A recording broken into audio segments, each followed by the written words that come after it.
Hello and a very warm welcome to the Federal. I am Naved Anjum and I am joined today by a very special guest, Mr. John Zubrzycki, author of Dethrone, Patel, Menon, and the Integration of Princely India, his new book, which is coming out on 25th of July. Uh, a very warm welcome, Mr. Zubrzycki, to this episode of the Federal. It's a real pleasure. Thank you very much. Thank you for inviting me. It's wonderful to have you. And let us quickly begin with the book. Then we could go to other aspects of you and your life as a writer, traveler, as a India lover. This book, as you mentioned, I think somewhere in the beginning of the book, that it's a very important story that needs to be told, in the sense that what happened to the princely, over 500 princely states after their integration, and from 1947 to 1971, till their titles were stripped and they became like ordinary citizens. So you also mentioned that there is a kind of void in history, that it's an aspect which has not been covered by historians, and there is not too many accounts, and that is what sort of served as a trigger for this book. Is that right? Yes, it is. I mean, it is really the first book that looks at the princely states from the time of their accession to India in 1947 up until 1971. Of course, it gives a background, and I go into the background about the princely states, how many there were, how they were governed, something about their rulers, how and particularly how and this problem that arose in the months leading up to independence. What is going to happen to these 562 princely states? Legally, under the India Independence Act, they had a choice of either remaining independent, acceding to India, or acceding to Pakistan. Now, if they all exercise that right, all years, decades of nationalist struggle would basically go up in smoke, because you'll end up with a fragmented, balkanized India. So to me, this was a very important story. I think there has been a bit of a void, as you said, in the scholarship. It's probably been, the Indian princely states have I hate to say it, but in recent times have probably been more comprehensively covered as a whole by Western academics such as Ian Copland and Barbara Ramosak. Fortunately, that's changing, and there's some very good work coming out of India by Indian writers like Rahul Sagar and Manu Pillai, who concentrate on specific states like Travancore in case of Manu Pillai. Narayani Basu has done a fine biography of VP Menon. Of course, there are books on Patel, but no one has really put the whole thing together. How were these states arm twisted and coerced into acceding to the Indian Union, and then what happened afterwards? This process of integration, where they were merged, smaller states were merged with larger ones, with neighboring provinces. Even viable states were lost their autonomy. And then taking the story up until the abolition of the privy purses in 1971. And I think what is important about this book too is I've got a chapter on what happened to the 10 states that found themselves within the boundaries of Pakistan after partition. And I think it's an essential part of the story, and one which has been told very, very briefly. It's been told well, but there's only one or two books out there about it. So I thought it's important to put that in as well. Yeah. You were also able to draw on these very, very confidential sort of government and diplomatic sources. Would you like to talk about a bit that? How yeah. Look. The good thing is that there's a lot of archival material out there. There's 12 volumes on the transfer of power, which came out, I think, in the 1970s and in England. And that has a lot of material. It's got the confidential cables that were going backwards and forwards between the viceroys, particularly Wavell and Mountbatten, and meetings and communications with Indian leaders, Patel, Menon, Baldev Singh, the defense minister, Nehru, of course, Gandhi, all the main players, Muhammad Ali Jinnah, it's all there. There's also another terrific archival source, which are the US, they're called decimal files. And these are reports that were sent from Delhi to Washington or Karachi to Washington to the State Department from their diplomats in the subcontinent. And these diplomats had a lot of interaction with the main players in the independence movement, and they kept a very close eye on what was going on. That's another great source. And then, of course, you've got the British Library and the India Office records. So all together, and of course the National Archives of India, which I should have probably mentioned first, because that too is a very valuable source. Look, you've also got the Jinnah papers, which are edited by a Pakistani academic. You've got the Sardar Patel correspondence. All of this material's there. It's a gold mine for researchers. Yeah. And now let's come to the protagonist of the story, in the sense that, you had very two interesting figures. Of course, Nehru was always there in the background, but you had these two main key players in the story, that is Sardar Vallabhbhai Patel and VP Menon. And you mentioned how both of them had a very, had a likeness for each other, in the sense that, their principles were the same, in the sense that they were at once, soft and tough. So that was a rare combination, in something that both of them liked. And that was also reflected in their treatment of the princely estate.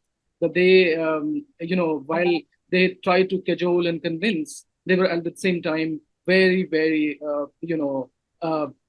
they stuck to, this whole idea of India as a, as not sort of letting chaos to happen in the wake of, the transfer of power. But very, very calculative when it came to controlling their sort of different streaks of rebellion in some cases, and some of the princely states who sort of tried to that's right. Yeah. They really complemented each other. I mean, Patel, of course, the tough man of the Congress Party, he was he was could have kept the cogs of the party going.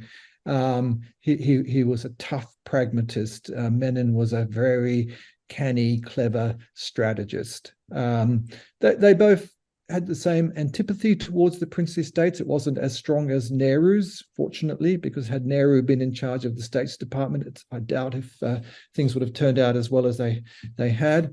Fortunately, they worked closely with Mountbatten as well. Because he was, being a blue-blooded royal, the princes felt they could trust him. He had a rapport with many of them, and with some of the key ones, and so that helped get them over the line when it came to joining India. But certainly, Patel, who is, particularly these days in this particular political climate, he's being elevated higher and higher, whereas Nehru, unfortunately, is being sort of sidelined a little bit. And Menon, I don't think is someone who's had his due. As I mentioned earlier, Narayani Basu has done a fine biography of him. But he was the most, he went from being a coolie, a worker in the Kolar goldfields, to being the most senior Indian in the British bureaucracy in India, head of the Reforms Commission, advised, came up with the Menon-Mountbatten plan for the Partition of India, came up with the formula for accession, where the princely states would simply cede, defense, foreign affairs, and communications in return for acceding to India. That was his plan. He'd worked closely with different viceroys as well. So, you had a formidable combination there in those two, and the princes were pretty much, cowed by them. I think there's a chapter later in the book called "The Wrath of Shiva," and that was specifically about Patel and how these rulers, and I'm thinking of Hamidullah Khan in Bhopal and Yashwant Rao Holkar in Indore, just trembled in their boots when confronted by him when he was arm twisting them, to bring about the merger of their two states. So yeah, interesting characters. And again, I think bringing these two characters together into the book, into the story, really is again, it's a different approach that other historians have taken. Right. Now, there's this question about Sardar Patel, and you mentioned that how Mountbatten himself was very relieved when he became the head of the State's Department, as compared to had perhaps Nehru handled the whole thing, it would have been turned out to be different. But what was this about Sardar Patel that sort of Mountbatten so liked, and when it comes to this resolution of the princely estate integrating into the the Indian nation? Look, I think initially Mountbatten was a little bit wary of Patel. I mean, he had this reputation of being this tough guy, no nonsense operative. But as I point out in my book, at their first meeting shortly after Mountbatten arrived in India as viceroy, they got on well. They could see eye to eye. I mean, at that point, that was well before he became, of course, States Minister. It was about 3 months before, and it wasn't really until and Mountbatten himself didn't really take the state's problem seriously until it was almost too late. But once Patel was put in charge of the state's ministry and Menon as his deputy, and they coordinated with Mountbatten, who kind of took the running on doing the initial arm twisting to get these states across the line. It worked really well. But Patel was certainly, it was a good teamwork, and even after independence, when Mountbatten was the Governor General, there were differences between them, and we can get to that later when it came to deciding how to handle the crises in Junagadh and Kashmir and Hyderabad.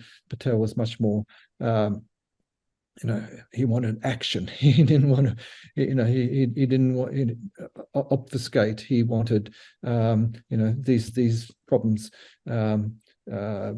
solved, no matter what, even if it was going to involve the use of force. But Menon, of course, and Nehru had different views. They took a more pacifist approach, of course. Also, this fact about the role of Jinnah, and you write that how it's something which has been inflated a bit, like hyped up a bit. He was not perhaps as instrumental in the whole thing as it is made out to be by some historical accounts. Could you shine some light on that? Yeah. Look, I think there's a bit of I don't know. History wars going on here. When, of course, as it would be when you've got Indian historians writing about Jinnah's role in the lead up to independence.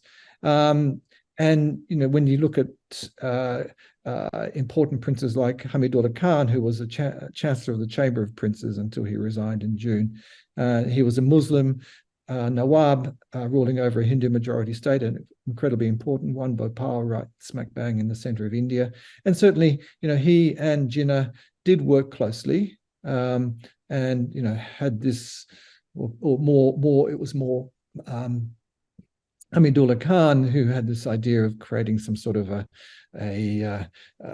confederation of states, Jodhpur, Udaipur, Indore, Bhopal, which would be that would either accede to Pakistan or at least be pro-Pakistani, which of course Patel rightly was alarmed at, describing it as a dagger that could be thrust into the very heart of India. But Jinnah, to me, he had other fish to fry. Yes, he was thrusting blank sheets of paper in the front of rulers like Hanwant Singh of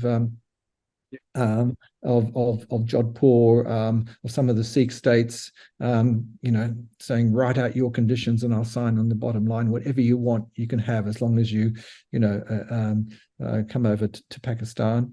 But, beyond that, he was, but I don't think he had a real strategy. Yeah, he, to to dismember India in this way. I mean, even if you look at his attitude to Kashmir, I mean, when he did go there, he was almost booed off the stage when he addressed Kashmiris, and really, and even the Muslim League, the Muslim League, and you had this All India. You had something which was like the All India States People's Conference. You had a similar body which was supposed to represent the Muslim states, and that really never got the official, the strong backing that Jinnah could have given it if he really wanted to make a difference to the states and how the whole scenario unfolded. Right. One aspect of it all is the fact that, and as we talked about in the beginning of the review, that the period from 1947 till 71, of course there were this resistance by princely states like Hyderabad, where I think there was a heavy price to pay, after this whole what was it called? What was so euphemistically called police action, right? Yes. And how it unfolded, resulting into the deaths of so many thousands of people from both sides. If you could talk a little bit about some of these princely states who sort of, threw their weight around and sort of, resisted the idea of getting sort of be a part of the Indian Dominion. Well, of course, you had the case of Junagadh, which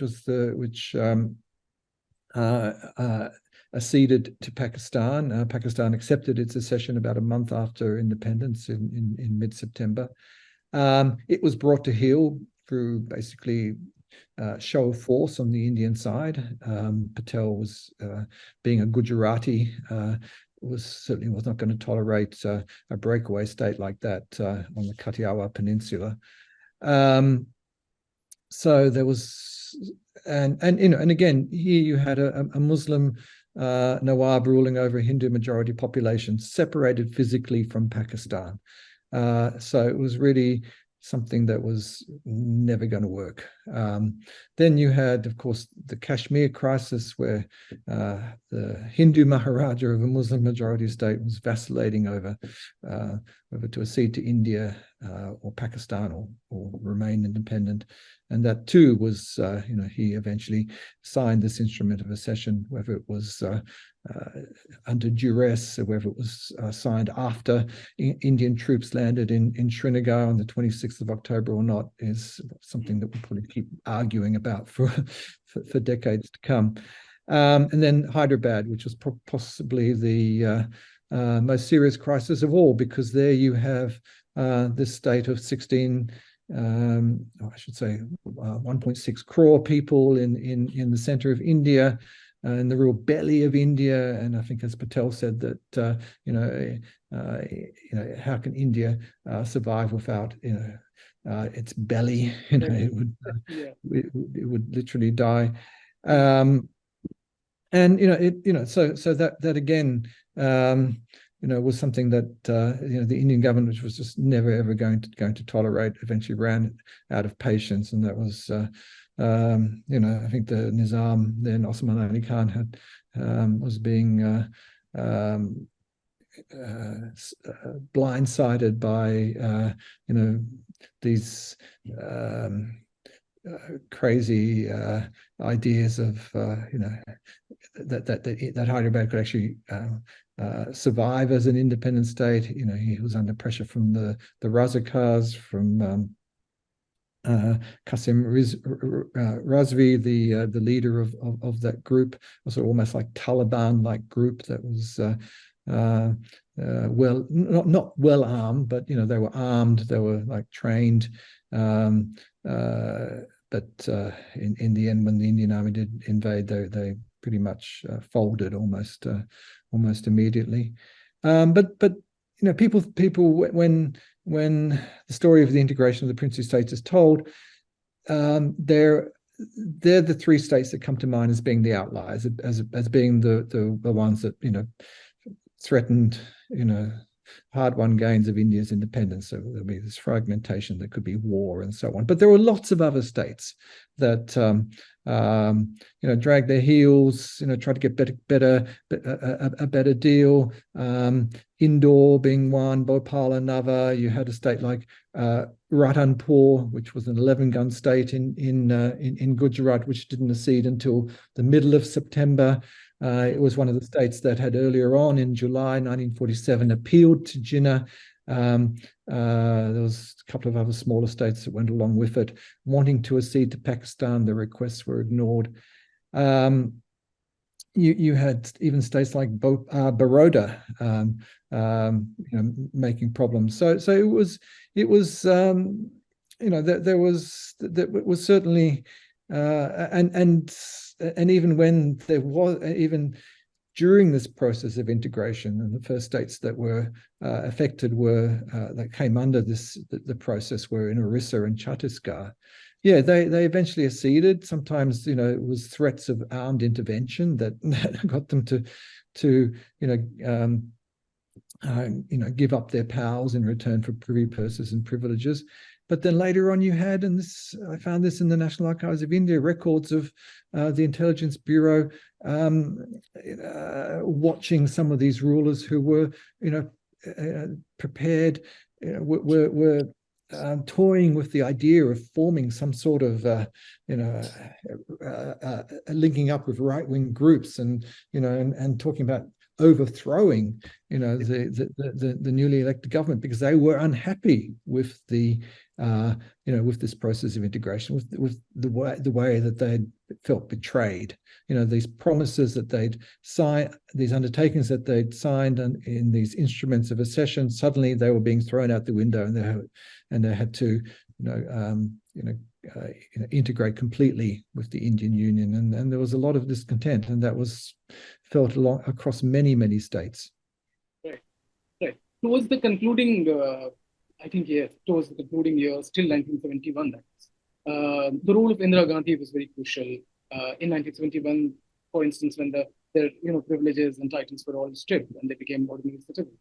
How would you look at that phase and how sort of Indira Gandhi went about it? Because this was even then there in some way or the other. Look, whether it was fair or unfair, I mean, it was done with a show of hands in Parliament. She had the 2/3 majority she needed. Constitutional amendment went through, became law on, I think, the 28th of December 1971. But she had tried before, and the bill nearly got passed and then defeated in the Rajya Sabha by 1/3 of a vote, famously. And then, of course, there was her attempt to get the president, V.V. Giri, compliant president that she managed to install in that position, to de-recognize the princes. That was ruled unconstitutional by the High Court. So but I mean, she was motivated by a couple of things. One was, she inherited her father's pathological dislike of the princes. I also mentioned in the book, how, she went to school, and when she was attending school in Shantiniketan, one of her classmates was Gayatri Devi of Jaipur, who was smoke behind the toilet block and wear slacks and boast about, bagging leopards at the age of 11. And she was beautiful and charismatic, and Indira was a bit sort of doty and Anyway, so there was no love lost between those two. Of course, she later jailed Gayatri Devi, breaches of the Foreign Currency Act, but and in Tihar jail. But she was also doing it for populist reasons. The princes, after independence, a lot of them joined politics. A surprising number. I was really quite shocked by how many did. I think it was something like almost 1/3 of those princes in the larger states entered politics, and when they did very well, and particularly for parties like the Swatantra Party, which Gayatri Devi, of course, joined. And they gave Congress a run for their money in Lok Sabha and in state elections. And when Indira Gandhi did pretty badly in I think it was the 67 election. Congress, I think it was the worst result that they'd had. She, Congress was going through all sorts of upheavals then, but attention soon turned to the princes, and along with bank nationalization, but the abolition of the privy purses and their privileges became sort of a rallying call for her. Yeah.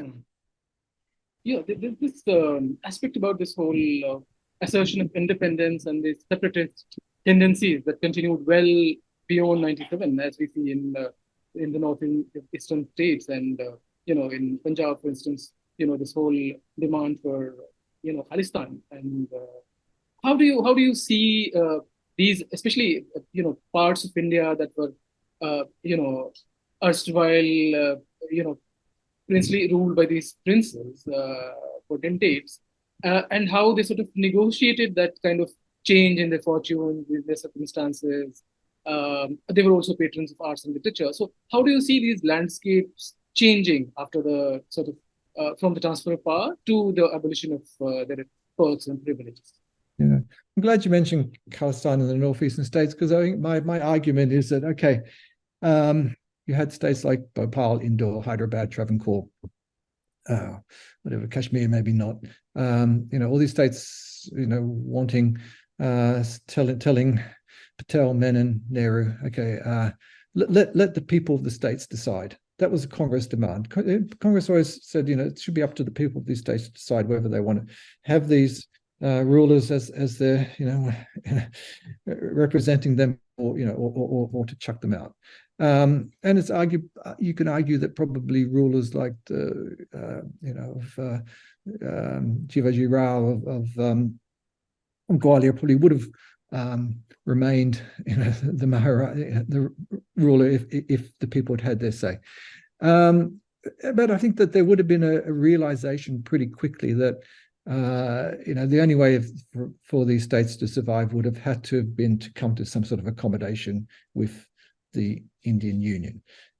Even Hyderabad, I think,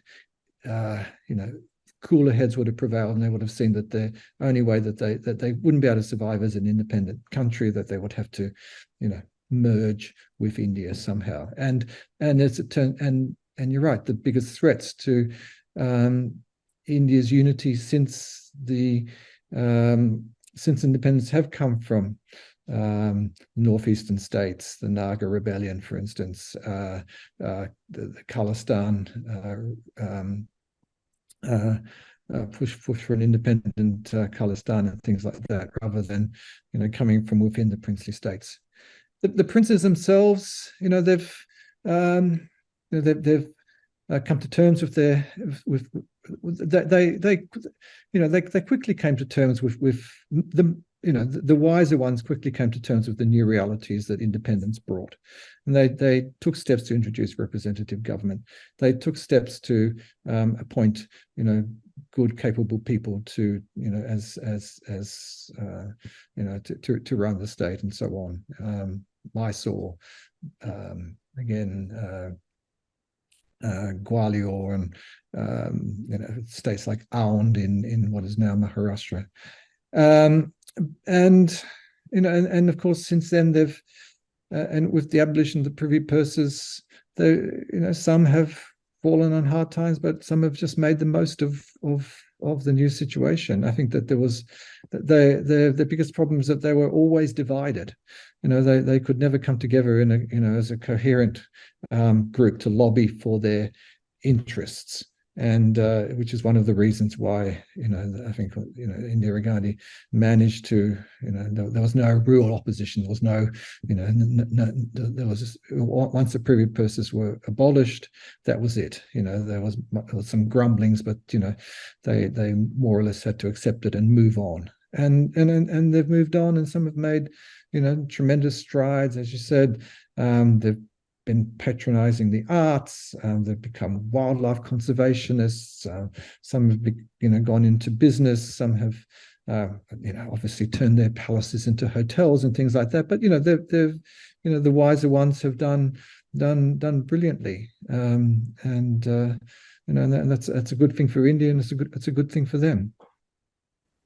some of them have also become part of the contemporary politics. I think they have. Sorry?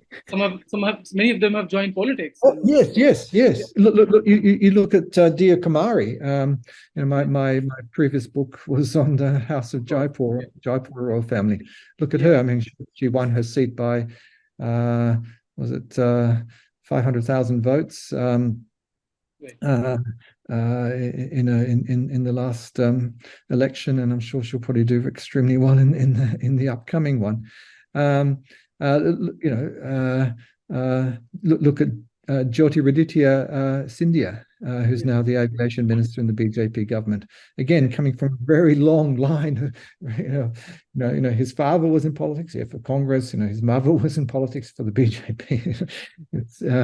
But I mean, impressive, individual. I've met him personally, and very, very impressive person. So, right. hmm. That brings me to another question about your. I mean, of course, you have had a long association with this country. You have traveled across the length and breadth of India. Have been regularly visiting cities like Kolkata, Delhi, Bombay, and you know, as a correspondent, you travel. Then you have gone on to write about India, and I think last year only you came out with this concise, brief history of India across different millennia, and it's a story that is close to your heart as a writer, as a historian. And I wanted to understand from you, considering you have this wealth of information, experience, and the benefit of hindsight, to look at the India story today, and especially, I mean, do you think it is slightly going back to what Nepal called the area of darkness with a million mutinies, or how do you see the India of today? I mean, if you could talk about that.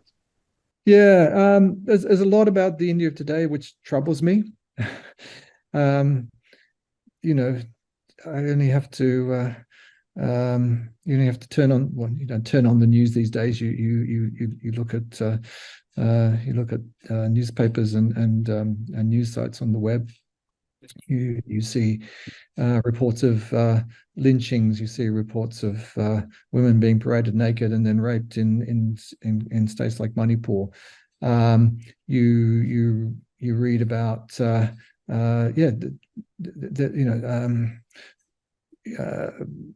human rights groups, NGOs, journalists, and so on being pressured and harassed. You read reports about India slipping down various indexes, whether it's as a democracy, as a country upholding freedom of expression, all these things. Tremendously worrying for me. But I do think that India has got a very and of course the most worrying thing of all seems to be this sort of abandonment of secularism, which was at the very core of the India as an independent nation, particularly in the first decades of its existence. But I mean, it's still an electoral democracy. Still, elections are held regularly. Money means a lot when it comes to the electoral process, and who's got the money is likely to get the votes. But I mean, I think Indian voters, I think, are going to get wiser thanks to access to information. Unfortunately, sometimes too often it's access to disinformation. But I think that there is, it's a country that has a huge amount of promise. It's the talent that's coming out of there. What is being produced by India's schools, its universities. The amazing progress it's making. It still has a long way to go, but in eradicating poverty, in providing better healthcare, a better welfare system for its people. All these things are positive signs. look, ultimately, governments will stand or fall based on their performance. It'd be interesting to see what happens in the next election, because not all the promises that the ruling party has made in India have been fulfilled. But I think for a lot of people, they see that their standard of living has risen, and and maybe that's more important to them than what's happening on the wider national scene, whether it's and it is a big country. You read about these terrible events that are happening, but the majority of Indians live peacefully. Are not. I don't think they're not. Communalists. They're not. I mean, there's anything like that. There's a tremendous vitality. India's becoming increasingly respected on the world stage, which I think is a very important thing. And I think it has taken also a role as being the leader of the global South, and that is good as well, showing that that you can have a foreign policy that is independent, that India can choose sides. It can have good relations with Russia, but it can also have good relations with the United States, and keep China sort of more or less maybe not happy, but just wooing it enough to sort of prevent things from escalating, from things getting out of hand. So this is a period of flux. I see it, but I mean, whenever I go back there, and I fear that it's going to be these things that you read about and see on the media will be there in front of you wherever you turn, but it's not like that.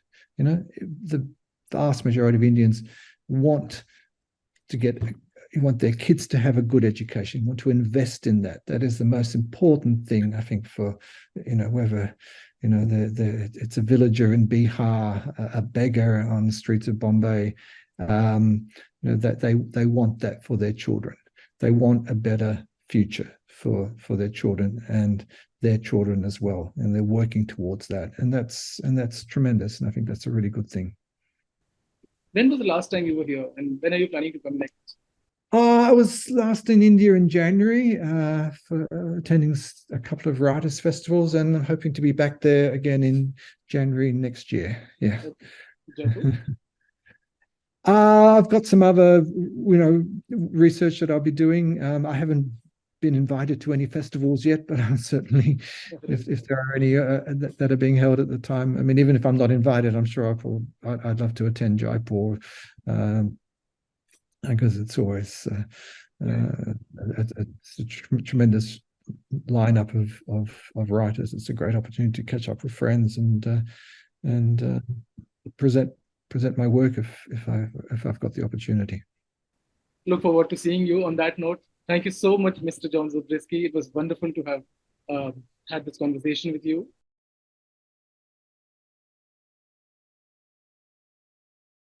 Subscribe to the Federal's YouTube page for more news and updates.